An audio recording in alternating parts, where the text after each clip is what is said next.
all together. Hello, and welcome to Covert Castaway. I'm Holly.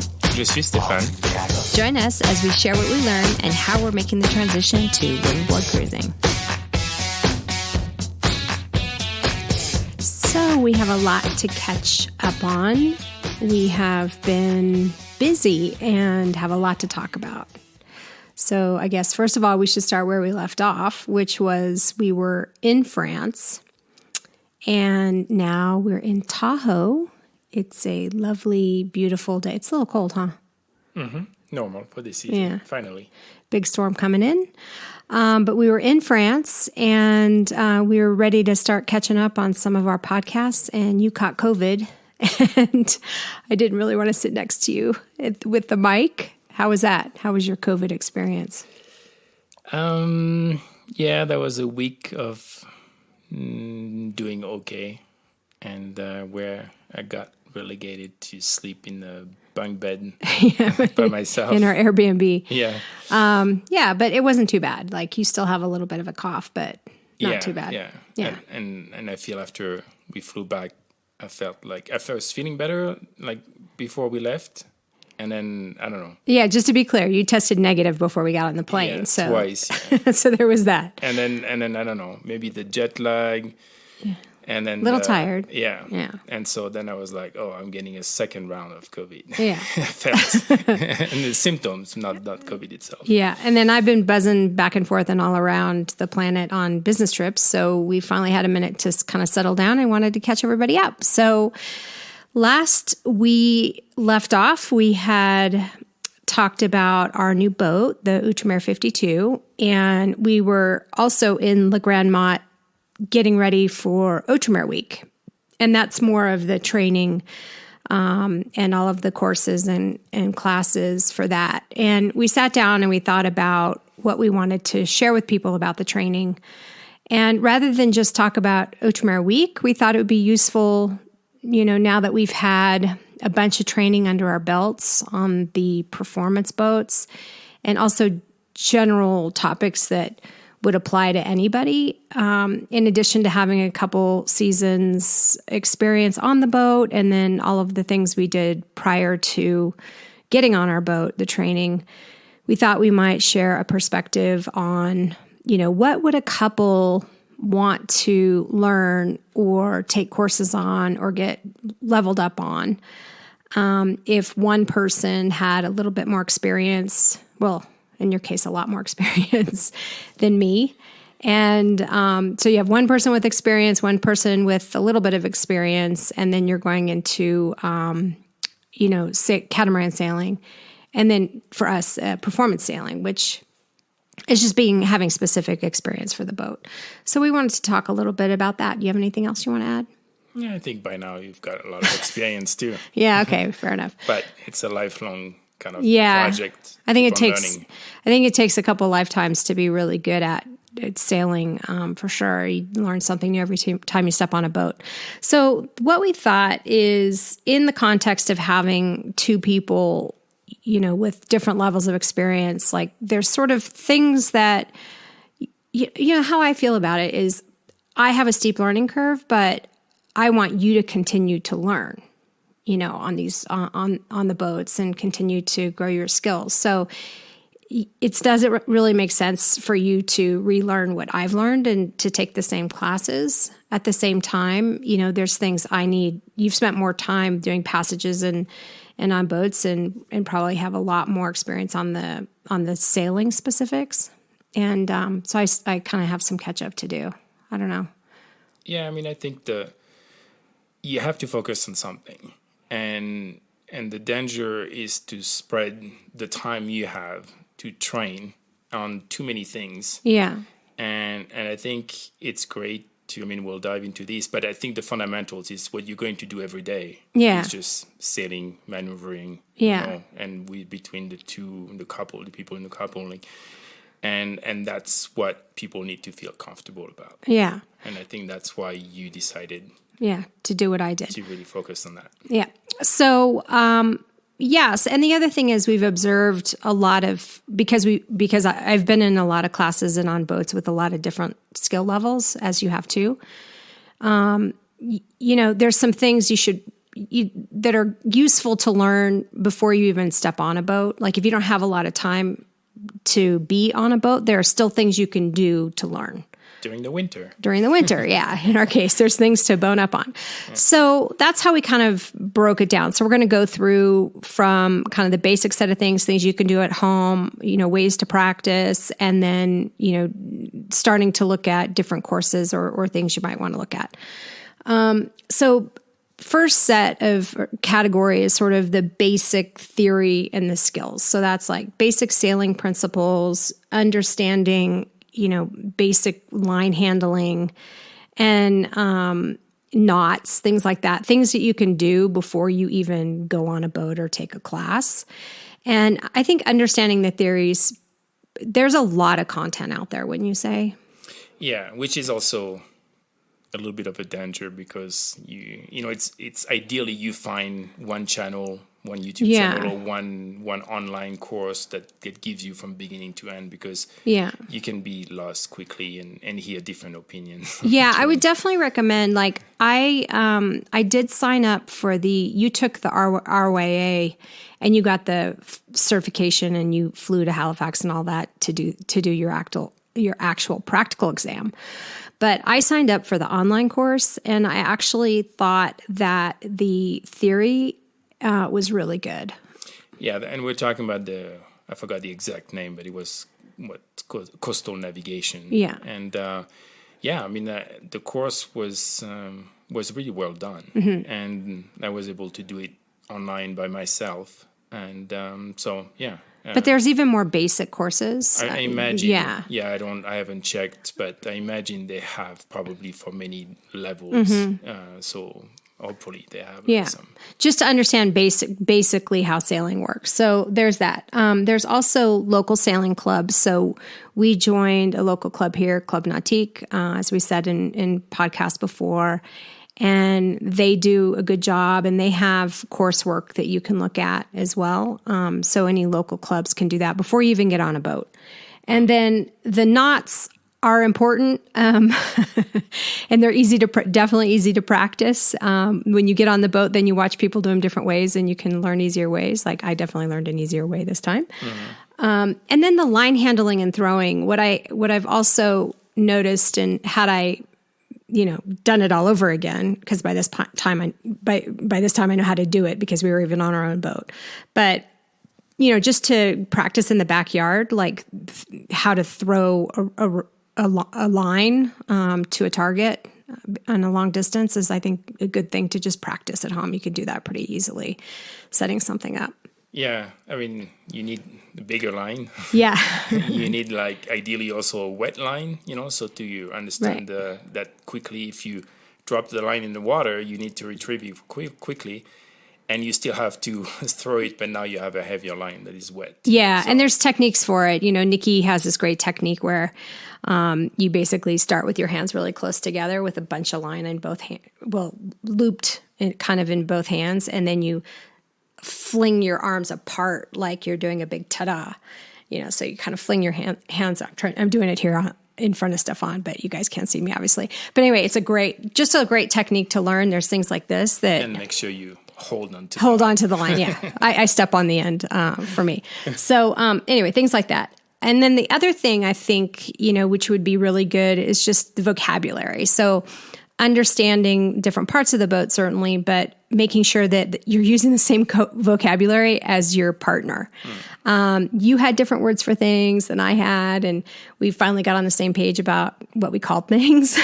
Maybe. But, I think that's a good one to know. And even though, like I had my own little names for things and I knew what it meant, but he didn't know what it meant. And so it's just best to get clear on that. And then, as we said, kind of the basic navigation. And it's not so much, you're going to use your, there's electronics and stuff for the navigation. So it's not like you're using paper charts anymore too much. But I think it just helps you understand more the theory and the things going on in the navigation classes, because they help teach you things like, okay, then there's tide, and then there's compass, time, and angles and stuff. Sight. Yeah. And I think what's important in all this is, you might just loosely look at all these, but once you get on the boat, because you have so much to focus on, then suddenly you're going to forget a lot of stuff. And now you're like, your comfort level suddenly drops by the day. Exactly. As the day goes by. So it's like everything you can master, and by practicing and really practicing over and over, then you're going to feel much more confident once you step on the boat. Yeah, for sure. I mean, if this we're just talking about the basic category right now, there's actually a lot to learn in that category. And definitely true. If you step on a boat before you've even ever sailed once or been on a boat once, these things are really useful to know. Okay, so then the second category we're kind of calling boat handling and crew communication. So these are sort of the next set of things to get clear on as you're partnering together to sail a boat. So obviously both people need to know how to do the motoring and the docking. We did them in a certain order. Like Stefan was always at the helm. And then, as I mentioned before, I took the helm, and I felt monumentally more comfortable once I did that. And it also helped us split up the work and decide on the roles. So it seems like it's easier to have, the one with more experience at the helm when you're docking or trying to do a med mooring. But actually, sometimes it's harder to be the one handling the ropes and the lines, right? And, on a physical level. Yeah. And then because with the headset that we've talked about, you can still give feedback and give recommendations, and so you obviously want to let the person at the helm take charge, but you can see input. Things better. Yeah, when you're in front. So it's not like the person is left alone, themselves. Right? And so I think the trend we've seen, the couples where the trend is definitely, well, I don't know if it's the people we've talked to more and more. It seems like the less experienced person is at the helm, and the one with more physical, like longer arms, taller, is doing the lines and things, especially in a docking situation, because the lines are heavy, they get wet. There's some pulling that needs to happen. The slime lines, if you're backing in, and of course we're saying this, and it's not like you take the helm and you have to. You don't do anything. You need proper training. Yeah. So you can hire somebody to come on your boat and help you. So you need to do it in a structured sure. Training and then to really build your confidence. But once you've reached that level where now you're at the helm and you're contributing to working on the boat. Right. And then that's a huge confidence booster for the person. And I definitely think this is the second level. Again, you're walking on the boat with more experience than I did initially in the beginning, right? But in this next kind of category of basic boat handling and crew communication, this is going to help you safely operate the boat as a couple, right? So I think splitting up the roles, both of you knowing how to maneuver the boat in tight quarters, those are all good things. And then it helps you kind of figure out, like I said, the roles, like who's doing what. And then it also helps you practice, how to do maneuvers together and communicate a certain protocol or procedure. And they teach this in the courses. Every Club Nautique had their own kind of way of doing things, and RYA has their own way of doing things. And so, you're going to learn different ways, but once you're on the boat together as a couple, you kind of need to know what that is. And figure out your own way. Yeah. And then the other thing it sort of starts to bring up, and this isn't really an on-boat thing, this is an off-boat thing that you can practice together, is talking through your ground rules and basic risk management. So, thinking through situations and understanding, what do you both feel comfortable about? Whether it's, okay, when do we reef? or, what happens in a certain situation. We did a podcast and we have a blog on risk management and coming up with a plan and kind of trying to prioritize what to focus on. And I think that's really, really useful. And you don't need a boat to do that. But once you get on the boat, you'll be really, really happy you have that in terms of. And once you get your boat, I mean, there will be guidelines for reefing. Yeah. And so you can start with those guidelines. But obviously, if now you're going to be sailing at night or, close to the shore or away from, there, you have to refine those guidelines between what's comfortable between the two people. Right. And you said something just now that was good. It triggered it's like, what are the standing orders? And are you clear? Like if someone's on night watch, when do you wake the person up?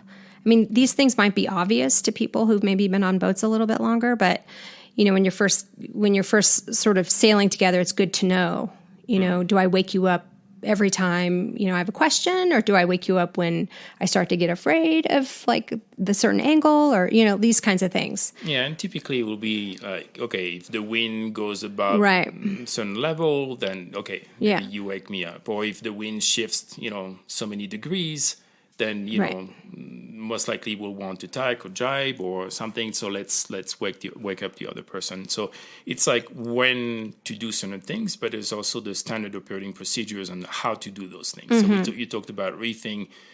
So that has to be documented. So when you are like working together, you can reverse the roles and everybody knows the order of things. Yeah. And it goes the other way around, right? Like, you tend to be someone who likes to do everything yourself. And, so I'll be asleep and you'll be thinking, oh, I don't want to wake her up to do a sail change, but I would rather you wake me up, it would make me feel better and worry less. Right. So I think it goes both ways on kind of setting the ground rules. Mm-hmm. Okay. So we covered basic theory and skills and then boat handling and crew communication. I think the next category is practical sailing skills. And, sail trim, changing sails, what sails to use when, that kind of thing. And you'll get those if you're in a sailing course at a local club. But, this just has to do with how much time you spend practicing and being on a boat in that practice mode, which is very different than cruising mode, right? Mm-hmm. That's what we learned. Yes. In cruising mode, we're just kind of cruising and getting things done. We're not really thinking about improving our skills. At least that's not how it worked for us. And granted that our cruising seasons have been dictated by visa limits, by COVID rules, by your work. And so it definitely You're not in up. Learning mode though, you're in cruising mode. That's different. It was adding up to we had deadlines. Yeah. And so that definitely... first season, Yeah, so that is now. But hopefully, Yeah. But it's like you have to really dedicate time. You do, because even, when you're cruising, you're focusing on the traveling and everything else and maybe entertaining and it's good. It would be good to dedicate, okay, on Mondays, we're going to do a maneuver practicing or we're going to do, something like you're going to something, once a month. It's really good to do that once you're on your boat. Mm-hmm. But before you get on your boat, the small dinghies are a good way to practice, obviously. And the best way. Yeah. And then charter vacations. So when we did our charters, same thing. It was sort of, we were in vacation mode, but it would be good if you could dedicate some time focused on, okay, even if you're just talking about sail trim together and, getting the most out of your sail. I think that's an easy thing as you're kind of making a passage from, in a charter from one island to the next, you can just kind of talk about certain things. Yeah. And I've talked about this also in the past. I mean, if you can join some what we call in the US beer can races. They're typically like Friday night or midweek. Mm-hmm. They are very informal races, and you don't have to have experience for those, right? No, you just depends. It's just attitude, right? Exactly. Yeah. Maybe you bring something. You bring some drinks. You bring cookies and then they sometimes they want the weight. Yeah. So but then it's more the attitude, and then even if you're not involved, you'll be observing a lot. You learn a lot observing for sure. And the great thing is in those cases, they will also fly the spinnaker. So you'll see the spinnaker handling. You put it up, put it down, jibing. versus, in the sailing club, that might not be like a priority. You're sailing with white sails. That's true. That's really true. And I do notice now that I've been on a few rallies, because Outremer Week has the sailing days or the Outremer Cup days where you're doing the rallies from buoy to buoy. You learn so much more in a race situation. Oh, yeah. So that just practicing is really good. Even if you don't have any experience, if you show up with, a 6-pack and some cookies and a good attitude, they'll take you on the boat. Yeah, and there'll be typically like a barbecue or something afterwards. So it's great it's for fun socializing. To meet people, and then yeah. they invite you back. And suddenly, like, you can maybe at some point, like, take on some roles in the boat if you're interested and committed to, that's what they're looking for. I mean, initially, like, to have some guests and some added crew, it's great. But if you have people who are willing to come back and already know the boat and know the people, then they're very happy. So that's something to not ignore once you feel a little certain level of, confidence with, moving around the boat and knowing the basics that we talked about. And then I would absolutely, and you guys have heard me talk about this before, sign up for a passage, especially if you've never done one before. I did mine with 59 North, which was awesome. And they're doing now like women. Yeah, they're doing women's now because Nikki's helping them too. Yeah. And but there's all kinds of things. Even if you know someone with a boat that needs help delivering it somewhere, I mean that's another obvious one. Or people that have a boat like the one you're going to get or the one you're thinking about. There's a lot of people that just need crew to do the Panama, passages and some other things. Yeah, and then just keep in mind there are like passages. Obviously, they're very popular because they're like going with the wind and with the waves. So it's good to pick one that's a little challenging. Yeah, well, yes, if you can, but I'm just saying like they'll be harder to get a spot. But if for example, if you need to do like on the West Coast, once the boat sails to Mexico, like they need to come back from Mexico to maybe the Bay Area or to LA or something, and nobody wants to do like beating upwind, what's called the Baja Bash, you're being upwind, and there is motoring, and you might, but anyway. It's opportunity. It's experience. So if you're willing to join, the kind of the non-fun way. That's true. Well, and that's why I picked the Key West to Bermuda because I knew much of it was upwind, and I knew there were going to be storms. And I also knew there was the Bermuda Triangle, which seems like super stupid, but if you're superstitious, it's sort of just an added bonus. Plus, it's like a mile trench or something underneath you. So anyway, there's some things that you could think about to make it more challenging. I would definitely do that because you really don't know how your body's going to respond, or I didn't.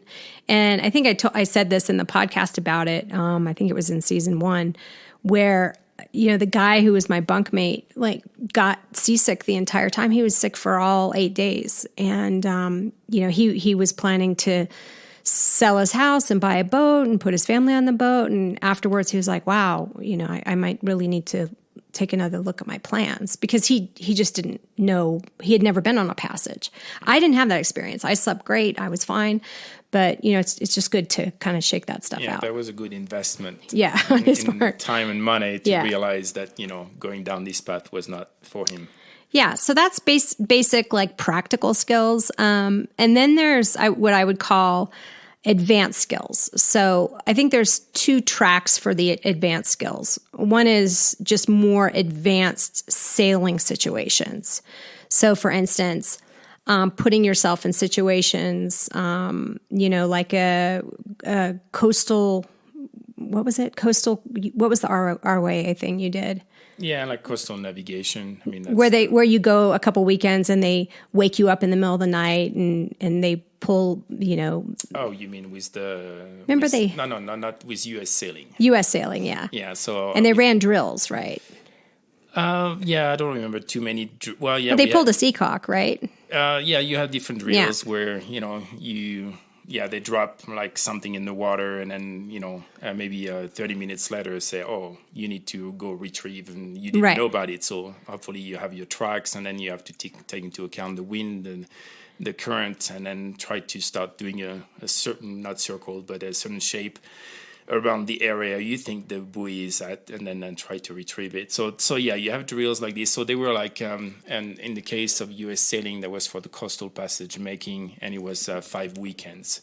of like 2.5 days each weekend. And then you start with basically your crew member, then your assistant navigator, then your navigator, then you're a skipper, and then you're in what they call tag-along. So you basically charter your own boat with a crew, and then the instructor is on a different boat. But then at night you anchor in the same place, and they go through what navigation you've done and ask questions and stuff like this. So it's just a little more advanced, More demanding. It's a bigger commitment. Not all the clubs teach this way. There was also very specific to Club Nautique, I think. And but definitely, I mean, it just for the situational awareness, like more, it's giving you things that are unexpected in addition to you learning kind of more skills, right? Yeah. It definitely, I mean, you're sailing at night and you're working with a crew and you're doing like paper charts and stuff. So there's definitely stuff that you're practicing that you might not be using on a regular basis, but it's good to have practiced those skills in case you need to revert back to that. So it's not you're not completely like lost. And so it definitely pushes you out of your comfort zone once you've mastered certain level of like sailing. Right. So, there's basic practice of just sailing the boat, like we mentioned, and optimization things that you learn how to do the more time you spend on the boat, like sail trim or getting the most out of your boat, especially when it comes to, the specifics of your boat. So what did you think of celestial navigation? I think, so what the course I did was over 2 weekends. I think looking back after the first weekend and the skills I had learned, like I would have been happy to then on my own on a boat then start practicing this, and probably at a later time come back for like the more in-depth, like, for a second weekend. There was definitely a lot of information. But do you think, since you took it, if we were in a situation where for whatever reason we would have to do it, that you could figure out how to do it? Not today. No, not today. But I mean, if you had a couple days on a boat doing nothing else and you had to... The plan is, to definitely go over this training and then once we get on the boat, just, practice. Just practice. Enough. And then, then I probably realize that I am missing certain steps or something. And then, just little by little, trying to understand them. I think it's I think it's more for personal interest, and as opposed to like a legitimate backup plan. Yeah, I mean that's the thing is there's so many pieces of electronics and equipment. Would you really need to use it? Maybe not. Maybe probably 95% no if you're doing a circumnavigation. But if you actually had to, it'd be nice to at least know how to figure it out. Yeah, right. And I think there's the historical part, like, know, knowing that how people used to do things, and then you realize that, wow. You give them credit for being on small boats, moving around and figuring out their way around, and that was the only way for them to know where they were. So yeah, I think there is a little bit of that. And then I think there's some situational things, just changing the topic on this category, that you learn just by spending time on the boat. So, for instance, we were doing the Outremer week and things break. We had a sheet break on our Genoa. The sheet or the cover? The cover. Yeah. Well, it was on the sheet. Mm-hmm. And then what? Like, what do you do? And so she kind of taught us how to switch the line while we were underway. And so things like this that happen that probably might happen at some point, it's just good to see it in action. Yeah. Or a line gets caught. A line that's override. Yeah, override over a winch.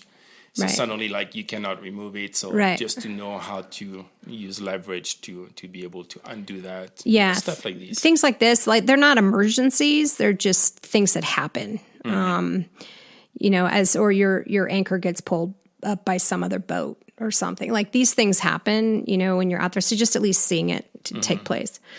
And then there's more what I would call, just moving on to the next category, I would call these specialized courses. and maybe celestial fits in this category, but there's diesel mechanics, offshore maintenance, weather, rope work, how to what do they call it? How to whip the lines together and make different things with the lines in an emergency, or if you want to do it yourself.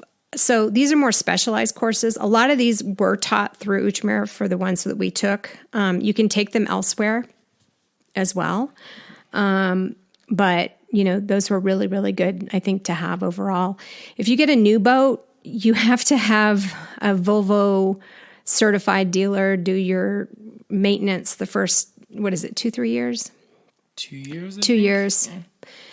Anyway, so it's really good to take the diesel class, not necessarily because you're going to fix the engine, but because you can oversee the work and properly diagnose the work, right? Yeah, it takes some mystery away because now you've been close to a diesel engine or a generator. And so at least you'll have to do regular checks. And so you'll feel more comfortable at a minimum after having taken and keeping that class. People honest on the estimates they give you. Like, no, we don't need to do all that. We just need to do these 3 things, because that does happen too.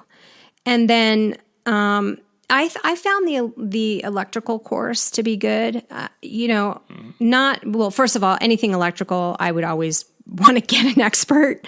But I think it's really good to understand how the system works, and how, because it helps you diagnose a problem, which is, I think, the most value of that. Not actually fixing it, but diagnosing it and understanding how to trace lines back and how the bus works and all that. And I think if you have to focus on courses, I mean, most problems on a boat are going to be related to the diesel engine, but most problems are going to be coming back to the diesel itself being dirty or something. So just to know that, and for electrical, that's the other part of most of things the just problems. wiggle loose, and you don't know where to start looking, and that's the hard part. Okay, and then medical. Well, this goes to the next category, which is courses to take together. So courses we think are really good to take together. So let me just go back real quick. So you took a lot of the specialized courses. So you took diesel, you took more involved weather course. I took a kind of a light weather course. And I think it was good for us to have a baseline. But you took other things that just dividing and conquering. Like, I wanted to spend my time actually sailing on the boat and getting more practical experience. And so you spent more time in the classroom than I did, which is how we split it up, just because I'm trying to get up the learning curve. But courses to take together definitely were the safety at sea. That was awesome. It covers fire, water ingress, equipment failure, life raft. They taught us how to get in and out of the life raft. That was really useful. Definitely good to take together. The other one to take together is the medical and medical related triage. There's some really good books on this too, that I've read, and it's just good to know how the triage process works. You're not going to be doing surgery on somebody. This is really just a triage course to figure out how to stop the bleeding, how to diagnose the problem, and how to, figure out how much time you have to get more help or get yourself set up for success in a situation where you're not going to be at land immediately. Yeah. And ideally you're in communication with a doctor. Yeah. And then you can follow some basic instructions and understand some of the communication. Right. But even the books that you can get, there's a wilderness medicine book. I think it's called Wilderness Medicine. And it's really, really good because it kind of teaches you the triage process. Like, there's a little procedure to check this, check that, ask some questions if the person's conscious to narrow down the problem so that you can get at it quicker. And there is a little procedure for that. And it's so funny because now I'm like, oh, that's why they ask you these questions in the emergency room, So it all makes sense. So definitely that. And then going back to weather and navigation, I do think it's good for each person to have an understanding of weather. Like you don't necessarily need to know how to, be a weather forecaster, but having kind of the basic understanding and also navigation, more learning how to use the navigation equipment, right? Yeah, and software. Yeah. And that's a task that is going to be used, every time you move and you're going to monitor the weather, even at anchor, to figure out when to move. So it's it's a skill that both people can learn, and if you can divide this, it's great. And not only divide, but also somebody might take the lead at some point in time, but then you have the other person say, okay, you explain to the other person, and they can give you some feedback, like, oh, what about this? What about that? Stuff that you haven't thought about. So. Yeah, and this is a really good, the reason I put this in the category of doing together is because it causes a lot of conversations. And we're going to do a future podcast deeper on weather and navigation. But it if one person is more comfortable in a certain situation than another person, or there's some uncertainty about, what that type of weather means. And especially in the local weather, it's not like the big systems. It's like the local weather situations as well, or the wind that comes off the mountains a certain way. You both being on the same page and being comfortable with that is really important. And that's why I think both people need a certain level of basic understanding of the weather and navigation. So it's not a black box. Like the person isn't just completely scared and paranoid or worried. Oh, it looks like a thunder and lightning storm. No, it's way over here. You have conversations about that, right? Yeah. And you're involved in the decision making. So you're going to feel more comfortable, as opposed to like, you don't know what's going on. When you leave, you're going to have some doubts, and that's not good. Mm-hmm. The other thing I put on this list is, getting coaching together or taking lessons together. There's taking lessons separate and having separate experience, but there's a lot of value. Even if you're taking a course together, if you let the instructor or the skipper know that you're trying to practice things as a couple, then they understand what you're doing. Like not all of them think that way, right? So if you say, hey, let us do the maneuver together, sometimes when you're in a instructor environment, they're kind of doing one by one instruction. So I think it's good to just communicate that. And then we've taken the opportunity to get lessons together with a coach, like we did that in Croatia. I thought that was useful. To sort out, more how we communicate, how we work together, right? And then, once you have before you get your boat, but once you have your boat, after you have your boat, you might be like, okay, it's not my boat. But I would say, and you've spent a lot of money by then, and you might be like, oh, I'll skip on that. We'll just practice. Yeah. We'll just learn. But I will say that's probably the best money you can spend to help you through the learning curve and knowing your boat, sailing your boat. And then don't stick to one instructor, because each instructor has different kind of like, not skill set, obviously they have the same. Tips and tricks, different personalities, different approaches. Yeah. And the more you sail with different people, the more you're going to learn. Yeah. And so don't be afraid, even if you like a certain coach, just change. And you'll see like some differences, and you can ask questions. Oh, so and so does it this way, like you do it this way, and why. That's when you really learn. And the other thing I'll say, and this is really important, no matter how wonderful the skipper is, because you're awesome, you're amazing, and you're a wonderful husband, but you're sometimes not the best teacher. Hey, you might not be the best teacher. I know.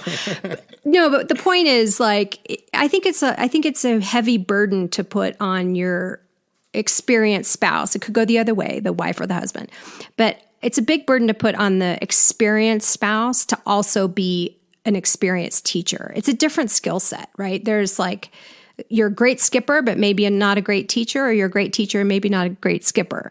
And so getting outside help is good, even if one person has more experience, I think, You can be a decent teacher, but you're definitely not going to be an experienced teacher. Yeah. And what I see is just sometimes just finding the right words. Or the right way to describe it or something, yeah. To describe it, to diffuse a situation. It's just, something that as a coach, I mean, you're going to learn, I mean, over time, and how to refine, how to teach certain things. And it helped me be a better learner. Like, remember, I spent all week on boats separate from you because you're in the classroom. And then when we got on the boat together, we were asked to do a certain maneuver. And I was like, okay, Stefan, give me space to figure it out. Please don't tell me the answer. And then that helped you because it helped you understand how I learn best, by just like thinking it through and being able to, I think to be patient and to give the person time to think this through. Like, because it might take like 10 seconds the first time, or the first time might be like a mistake. And then the next time might take like, 5 to 10 seconds. But every moment is going to be a learning moment, and then over time it will become natural, and then you start not thinking about it. Right. And I think just out of the nature of, you trying to be helpful, right? Like, your natural reaction is to be helpful, to give the answer or to do it, right? It's not you're trying to be rude or overtake it. It's just you're trying to be helpful. So what's good is providing that person, me in this case, a little extra room to just like think it through as it becomes more muscle memory is really, really, really good. So that's kind of courses to take together, things to practice together. And then I would say that the last category is anything specific to your own boat. So in this case, we will be getting almost a week with the Outremer team to go through not only the boat, but all of the systems. Mm-hmm. So in a new boat situation, if your broker or your boatyard doesn't offer this themselves, or even if it's a used boat, you hire somebody who knows the boat, even if it's a former owner who knows the boat in a used boat situation, even that would be better than nothing. Yeah, and record everything they say. Yeah. Because you'll forget You'll forget it, yeah. But at least you can go back and be like, oh, what did they say? Yeah. And, from electronics, communication, power management, plumbing and electrical system, just knowing where everything is. And then any characteristics around docking or anchoring. It seems like, oh, well, we've done docking and anchoring. I know how to do that. But boats have little personalities, don't they? They have little, they act differently than other boats. So it's really good to kind of sort that out. Yeah, it's the more you can learn before really taking off. It's the whole goal. I mean, you have a dream, you have a project, and that's investment that is just super valuable. So you'll learn along the way too, but you want that foundation. Yeah, and I think taking a systematic approach as a couple to it and having conversations about it really helps you get in the mindset that it's a journey. Because there are times when I was first learning, I was getting frustrated, right? I was getting frustrated with like not knowing certain things.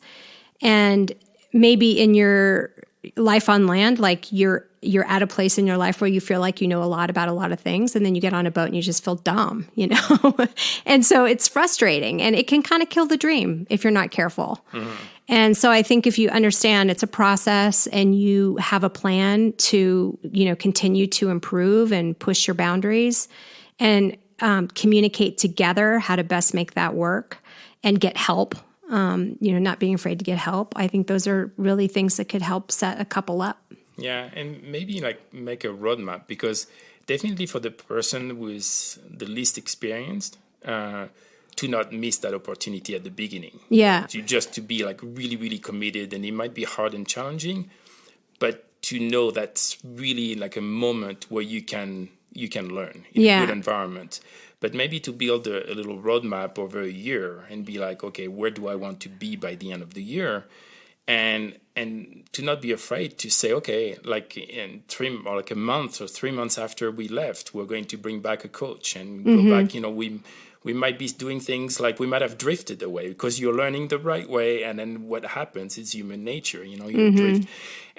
And to really build that 1 year roadmap, maybe around really training and learning and making sure both people stay on it, and not one person suddenly who was not comfortable and the environment was not perfect has drifted away, and now you're like a passenger on your boat. And so I would say that in the beginning, but the first year is critical. Yeah, I would say that. And just kind of taking this full circle to the beginning of the conversation, there's definitely things you can learn before you even step on a boat that really do set you up for success. Mm-hmm. I'll share a little anecdote that you and I both saw, right? When we were on this summer, we were on a boat. You have the husband who has more experience, and then the maneuver is the wife, and she has to throw the lines, and she's never done it before. And he's giving her orders. She doesn't know, like, which cleat do I throw it to? Which way do I throw it? Like, am I throwing the right end? And these seem really like simple things, but if you've never actually done it before, you don't know. And you suddenly have to toss a line, right? And it doesn't look like a big deal. It doesn't look like a big deal, but it is, right? Because then here's what happens. Then she gets barked at, right? And it's a bad experience. So then she feels bad. She's frustrated. And that's not going to be helpful if you intend to spend time together on a boat. Like, starting out like that is not good. Mm-hmm. And it seems like such a small thing, but these are the things that you can kind of even work on in your backyard. Yeah, to set yourself up for success. And so little changes, you might have a cleat that is like a meter or two or like below where you stand, and there might be one that might be a meter or two above. And so it's going to be different. And so try different configurations and get comfortable with it. Yeah. And I would say, just like final advice to the person who has more experience is, just remember what it was like when you were first learning, if you can, and have patience and give space to the other person. And keep the big picture in mind, because you're having a dream, and it's like it's a major investment, life change. You're quitting your jobs, you're investing like your savings into this project, and you're spending a lot of money for a boat. Yes. Yeah. And the last thing you want is those dreams to just die even before you leave the dock. Yeah. I mean, they might not die right away, but like it's not going the right way. Yeah. So set yourself up for success. Yeah.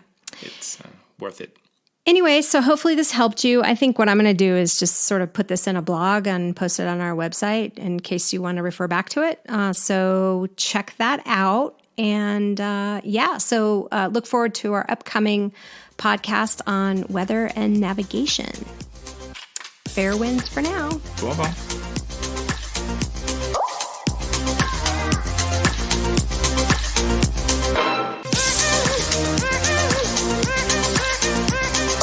Thank you for listening. If you like this podcast, please subscribe, like, or share with another covert castaway. Fair winds for now.